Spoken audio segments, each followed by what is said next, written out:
Murphy-Darling, and I am an imposter. I got a phone call, and I was greeted by, "Hi, is this Mrs. Green?" And I said, "Yes, this is Mrs. Green." And the person said, "Well, we would like you to do a TEDx talk in Tucson." And I said, "I'm good with that." Well, then I Googled a lot more TEDx talks, and I think I'm the only person that's ever done a TEDx talk under an assumed name. So I'm good with that. I love being Mrs. Green. It's like, okay, let's hear it from Mrs. Green. I love it. Okay, I want to ask all of you a question. This is the honor system, so I'm not going to ask you to raise your hands. I'm just going to ask you to answer the question honestly, okay? How many of you got up this morning, opened your eyes, and said, "I think I'm going to kill a baby bird today"? That sounds so great. If you did, please leave. This is not the presentation for you, and I will not be looking. Take a look at this. This is, to me, the whole theme of my presentation, because I can't talk in 18 minutes about my passion for preservation of the planet and cover the whole planet. So to me, the little bottle cap is the little touchstone that I hopefully will put inside your souls, because you will think about this baby bird, dead albatross, that is in the middle of the Pacific Northwest. It was photographed by environmental photographer Chris Jordan, and this bird is 3,000 miles away from the nearest human being. So the baby albatross gets fed by its parents, bottle caps, you name it. You should see the things on his site about what's in there. So how can I help connect us? Well, the tiny little bottle cap, you'll remember this dead bird. Hopefully you won't have nightmares and blame Mrs. Green, but you will remember, where is your bottle cap? I believe that most of us are walking around in a consumer coma. And that's a really good way to call it, because none of us really want to be in a coma, but we walk around and we buy things and we consume things, and we're walking around in a consumer coma. And to me, the bottle cap is a symbol of how we can wake up and always know where our bottle cap is and make sure it is not in the middle of a baby bird's stomach in the Pacific Northwest. Okay, I love this one because, to me, this is what you have to think about in the consumer coma. Like, we have all these good things we're doing, and we're putting our little gardens in, which is great, and we're getting wind power, or we're putting solar on our house, or we're recycling. But, you know, what's going on back here? What kind of cars do we drive? What kind of energy are we really consuming? And what kind of, I love the word cognitive dissonance, you know, consumer coma, cognitive dissonance. So to me, this is, I cracked up at this and I said, okay, this is what's happening. We have this cognitive dissonance going on, and something like this can help us get out of our consumer coma. Let's run some numbers. I think the numbers might surprise most of you. 400,000 plastic bottles are consumed in the United States every hour. So when you're trying to paint a picture of preservation of the planet and the connection to the bottle cap, you have to think of waste, you have to think of what it takes to make the bottles, and that's a big number. Every 60 seconds. Okay, 240,000 plastic bags are consumed every 10 seconds. It's like, the numbers to me are absolutely and positively staggering. It helped get me out of my consumer coma, and hopefully numbers like this will help you. Okay, when you see this, I mean, people that I know that go diving, or they go snorkeling, or they go swimming in the ocean, you can't do it these days without running into plastic or some type of waste. This slide blows me away. 50,000 plastic bags floating every square mile of the ocean. I mean, people, it's the connection. It's like, okay, we gotta wake up, because Mother Earth is saying, enough already. By now, you obviously know I suffer from a condition called plastic phobia. It's one of the minor conditions that I suffer from now, and hopefully it's contagious. So all of you are gonna walk out of here with plastic phobia, and there is an immunization for it, and it's called know where your bottle cap is. Know what kind of plastic you're consuming, and know why it matters, because we're going to get to that. Okay, meet BPA. And the one thing that I hoped is that I would pronounce it correctly. So I say it bisphenol A. And what is bisphenol A?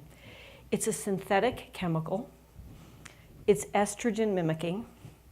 And it leaches from containers onto your food. Now, is there any part of that definition that you like? I mean, just the mere definition was like, oh God, it leaches. I can't even stand that word. So in learning about what's harming our planet, what the big picture is, BPA is actually a big part of it. It's causing heart disease. It's causing sexual abnormalities. It's causing really a lot of sickness for kids. I mean, it's a really bad chemical, and we need to be aware of it as we're making our connection to the planet. Okay, plastic phobia, BPA. Here's my favorite term. I'm going to make a lot of bold statements today, and if you don't believe me, JFGI, just frickin' Google it, because there's a lot of statements, and I'm like, okay, you're throwing a lot of numbers out there, and I thought I'll be referring to that throughout the presentation. So don't believe me. It's one of my favorite terms. You don't believe me? JFGI.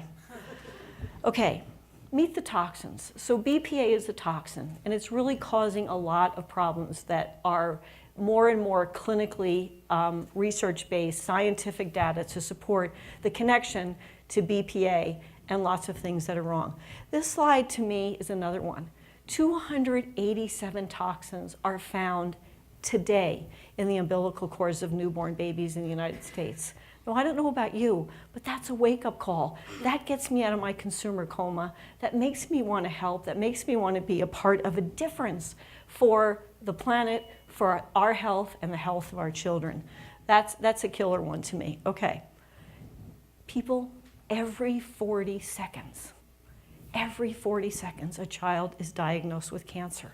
That's a hot off the press statistic that I did Google, and to me, it's very sobering. Something's really wrong.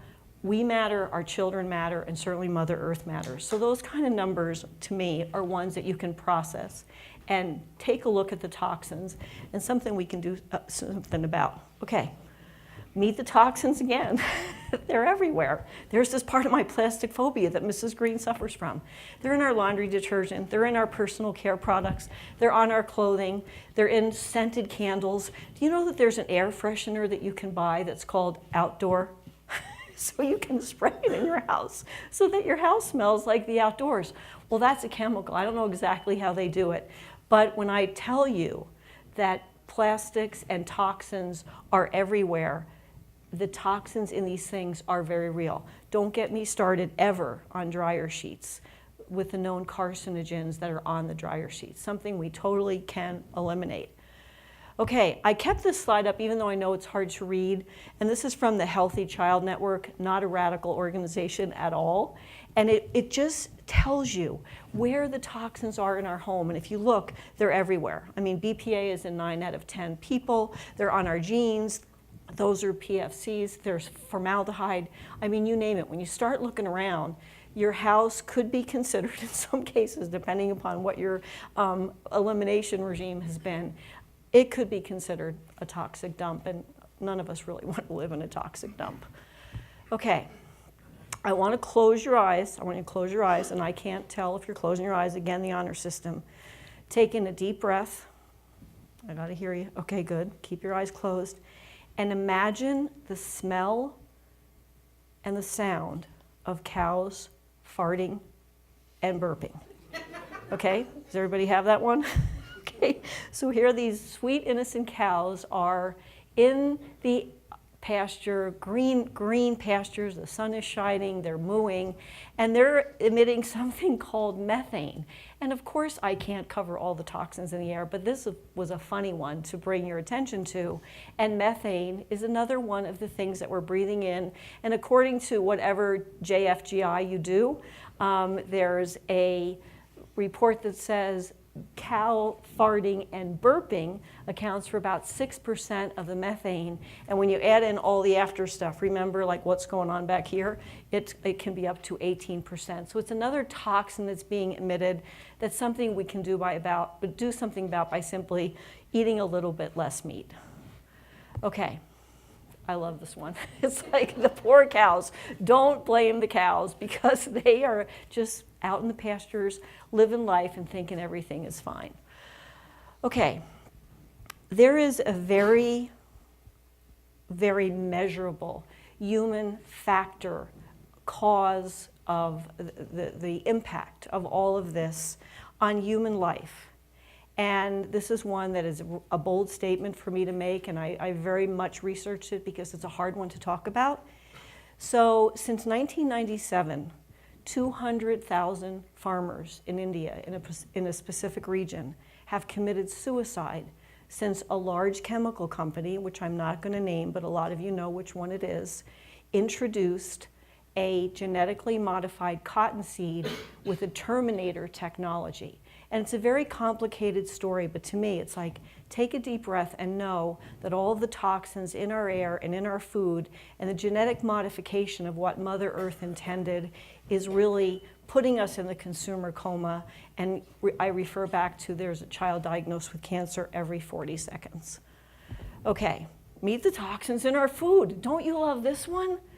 Children are served an average of 5 servings of pesticides a day. I had to Google the heck out of that one. I was GFGIing all night because that to me is like, what? And I read that on a website and I'm like, that can't be true. So here, honey, have a little bowl of pesticides. You'll just love it. Additives in our food. This is another one. You'll have fun tonight saying, I wonder if that was true, what she said. So there are 600 names for additives in our foods. 600 names. And this is my thought. If you can't spell it and you can't pronounce it, probably a good idea, note to self, let's not be eating it. And this is what's in processed food. It's another part of the chemical toxin spread that's just something we can all wake up, know where our bottle cap is, and get out of our coma. This just blows me away. And believe me, you can find a lot of these. You don't know what they are. Okay, I just had to throw in, pesticides. I had to talk about the bees. I have to talk about bees because they, to me, are symbolic of all the stuff that we have going on. Bees, this is your grocery store with bees up there on the upper left, and that's your grocery store without bees. 1/3 of every bite of food we take comes as a result of pollinators. 1/3 of every bite. So we have to see what's happening to the bees. It's called colony collapse. I love that the alliteration all worked. So our consumer coma, and then there's colony collapse. And this is another statistic. 1/3 of the honeybee colonies in the United States have already disappeared. So we are already at risk. Please don't take Mrs. Green's almonds away. I don't know how I'd survive without them.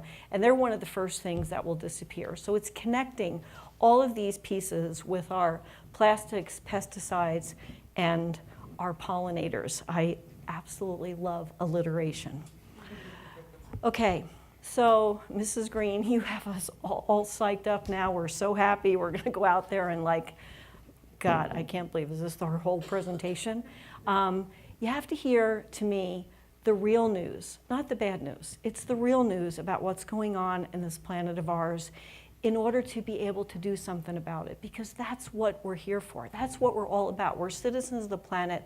We care about our health. We care about the health of our children, and hopefully this will anchor in your caring about Mother Earth. So I have a plan A. This is a good one. There's plan A. So hopefully nobody is going to pick that because we don't really want to ignore it and end up in the grave, okay? Lots of plan Bs, people. This is the hope part. Here are some plan Bs. Know your bottle cap. And I know my bottle cap because I don't use plastic bottles. I use a reusable bottle. It's called Big Blue. I take it everywhere I can. If I go home, if I leave home and I forget, I just go back and get it because it's a habit and it matters, and I know that plastics cause a lot of harm to me and to the planet. So I just have a habit. Here's mine. Know your bottle cap. Know your bottle cap, and think of that little baby bird. Okay, I'm telling you guys, I love this one. Make a date with your grocery store And I'm talking like a sexy date. Get dressed up, put your lipstick on if you wear it, and if you just want to wear it and go with somebody else, I'm good with that. Get involved in, I'm going to make a date, I'm going to circle it, and I'm going to go and I am going to get to know my grocery store. I'm going to go up and down the aisles. I'm going to read labels. I am not going to walk up and down like this like I normally do in my consumer coma. And I am going to have a date, a let's get married kind of date. And I really want to know everything about you kind of date with your grocery store. It can be fun. Take some organic wine in your bottle. Don't tell the grocer that Mrs. Green recommended that. I don't want to get in trouble. But get to know your grocery store on a whole new, different, more intimate level.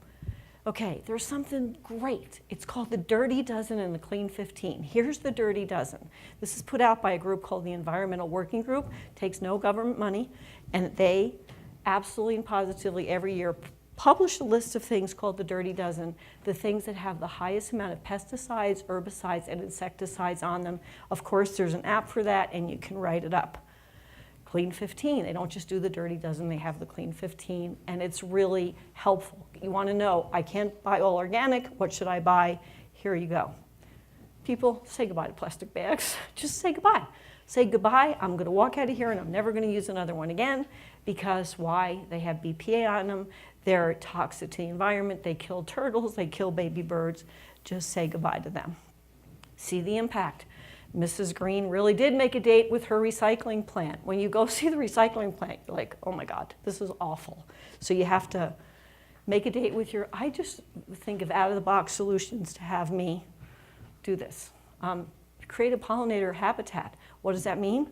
Go to Safeway, buy a plant, and put it out on your front porch, a colorful plant that will attract bees. And you say, oh yeah, I created a pollinator habitat. Know your farmer. This is one, go to the farmer's market. You don't have to actually know your farmer, but I know my farmer. His name is Forrest, and he's great. And get to know, again, that date with your grocery store, you'll get to know your farmer.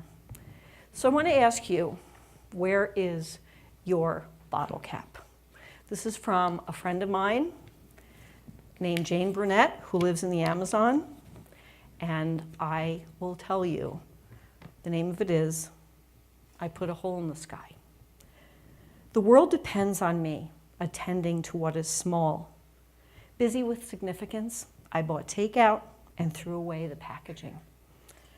I forgot my water bottle, got thirsty, bought a plastic one, because isn't that just a detail, tiny compared to the big problems that they have to face?